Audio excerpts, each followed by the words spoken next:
Just moments after the U.S. military began a blockade of ships leaving Iran's ports ordered by President Trump, the U.S. president issued a new warning.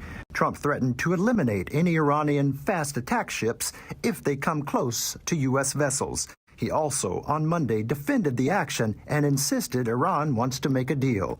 Iran will not have a nuclear weapon.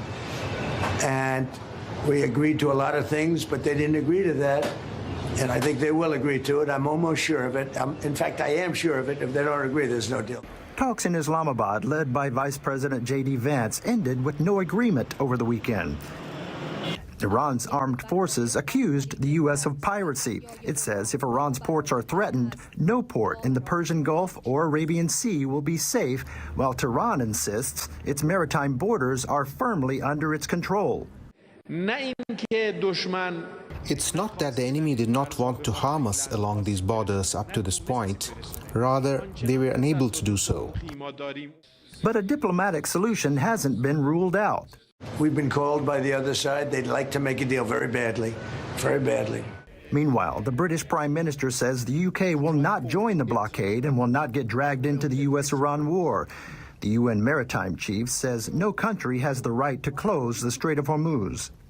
De-escalation is what is going to start helping us to address the crisis and to bring shipping back to the way that we used to operate.